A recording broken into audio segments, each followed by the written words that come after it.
Toy izao ndraiky avana ny teny zaraina izay omenantsika anio. Solomona ao amin'ny Kristy ianao.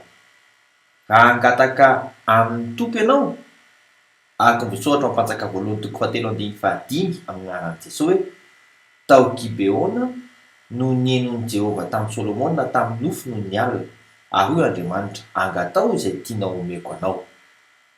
Dia fahendrena angatahana.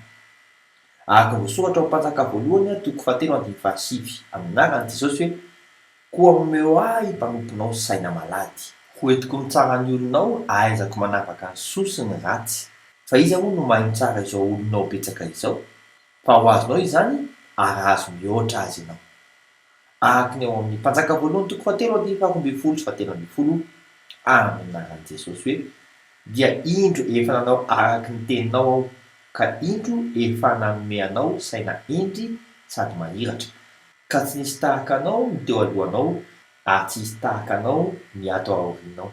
Ary na izay tsy nangatahinao aza dia efa nomeko anao koa, dia harena azy voninahitra, ka tsy hisy mpanjaka tahaka anao amin'ny andronao rehetra. Aoka tsy ho volana voninahitra no loharana eo amin'ny fiainanao.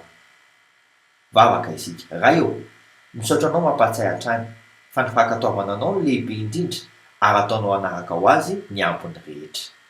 Dia araina mandrakizay ny anaranao, amin'ny anaran'i Jesosy Kristy velona avy any Nazareta. Amen. Mandra-peona tompoko.